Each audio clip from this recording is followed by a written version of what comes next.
જય માતાજી મિત્રો, સ્વાગત છે આપણી યુટ્યુબ ચેનલ સંત કૃપા ઓનલાઈનમાં। તો આજે આપણે જીડીએસની ભરતી એટલે કે જે પોસ્ટ વિભાગની ભરતી છે તેના વિશે વિડીયો લઈને આવી ગયા છીએ। તો અત્યારે તેમાં ફોર્મ ભરવાની તારીખ અને ફોર્મ એડિટ કરવાની તારીખ પણ પૂરી થઈ ગઈ છે। તો હવે બધા જ રિઝલ્ટની વાટે છે। તો આપણે ખાસ રિઝલ્ટ વિશે વિડીયો લઈને આવી ગયા છીએ કે રિઝલ્ટ ક્યારે આવશે અને જો તમારું રિઝલ્ટ આવશે તો રિઝલ્ટમાં કેટલી ટકાવારી તમારે છે તો તમારે તેમાં નંબર લાગશે, કેટલું કટ ઓફ બનશે। એટલે તમે બધા જ ઠેઠ સુધી વિડીયોમાં બન્યા રહેજો। હું તમને બધી જ માહિતી આપીશ કે કેટલું કટ ઓફ બનશે, કેટલા ટકાવારી વાળાનો નંબર લાગશે। તો બધી જ પર્સન્ટેજ સાથે આપણે આ વિડીયોમાં જાણકારી લઈને આવી ગયા છીએ। તો ચેનલમાં નવા હોય તો તમે ચેનલ સબસ્ક્રાઇબ કરી નાખજો અને વિડીયો ગમે તો લાઈક કરજો અને કોમેન્ટ કરજો। તો અત્યારે આપણે જીડીએસની જે ઓફિશિયલ વેબસાઇટ છે તેની ઉપર આવી ગયા છીએ। તો આમાં તમે ઉપર જોશો કે ન્યૂ કરીને એપ્લિકેશન એડિટ જે કરવાનો ઓપ્શન હતો તે ઇનેબલ એટલે તે પણ અત્યારે પૂરો થઈ ગયો છે, તેની તારીખ પણ જઈ ચૂકી છે। તે આપણે 8 તારીખ સુધી એડિટ કરી શકતા હતા, પરંતુ અત્યારે એડિટ કરવાનો ઓપ્શન પણ જઈ ચૂક્યો છે। તો આમાં આપણે જાણીશું કે કેટલું કટ ઓફ લાગશે, તમારે કેટલા માર્ક છે, કેટલી ટકાવારી છે તો તમારો ચાન્સ લાગશે। તો ટોટલ 21,413 જગ્યાઓ ઉપર આ ભરતી હતી। તો આપણો ગુજરાતમાં પણ ઘણી બધી જગ્યાઓ હતી। આમાં ગયા વર્ષે એક ભરતી કરવામાં આવી હતી, તેમાં આપણને 40,000 આજુબાજુની ભરતી હતી। તો તેમાં પણ આપણે કટ ઓફ જોઈએ તો તેમાં કટ ઓફ ઘણું બધું હતું, જે 80% પ્લસ હતું। ત્યાંની જ આપણે મોટા ભાગના લાગ્યા હતા। પીડબ્લ્યુએસ ને તેમાં હોય તેમાં કટ ઓફ ઓછું હતું, એસસી એસટી માટે પણ થોડું ઓછું હતું, પરંતુ જનરલ ઓબીસી માટે તમે જોશો તો એમાં મોટા ભાગે 80 થી 90% વાળાનો નંબર લાગ્યો હતો।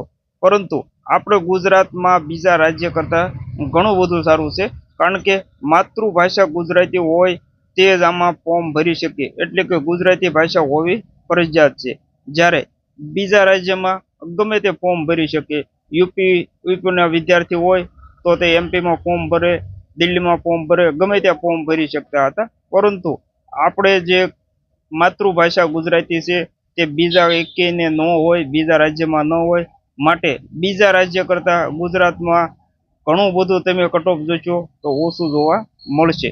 તો આપણે બધો જ ડેટા એનાલિસ્ટ કરી અને એક તમારા માટે આ બનાવેલું છે। તો આમાં કેટલા પર્સન્ટેજ છે જ્ઞાતિ વાઇઝ આપણે બધું બનાવેલું છે। તો પહેલા આપણે જનરલ અને યુઆર ની વાત કરીએ તો એમાં જેને 85% પ્લસ છે, 85 અથવા 85 પ્લસ છે, તેનો ચાન્સ લાગવાની ફૂલ શક્યતા છે। તો તેનો નંબર લગભગ લાગી જશે। પછી ઓબીસીમાં 86%, ઓબીસીમાં 86% છે, કારણ કે ઓબીસી નો વિસ્તાર ગુજરાતમાં ઘણો બધો છે, ઘણો બધો મોટો સમાજ છે, માટે ઓબીસીમાં 86% આજુબાજુ તમારે હશે તો તમારો નંબર પહેલા એટલે કે ફર્સ્ટ મેરિટ લિસ્ટમાં તમારું નામ આવી જશે। તેમજ ઈડબ્લ્યુએસમાં પણ ઓબીસીની જેમ જ છે। તો ઈડબ્લ્યુએસનું સર્ટિફિકેટ જે ધરાવે છે અને જેણે ઈડબ્લ્યુએસ જ્ઞાતિ ચૂઝ કરી અને પોતાનું ફોર્મ ભરેલું છે તેને પણ 86% હશે તો તેનો નંબર લાગી જશે। તેમજ એસસીમાં પણ તેની જેમ જ છે, તો તેમાં પણ 86% આજુબાજુ હશે, તેનો નંબર લાગવાનો ચાન્સ છે।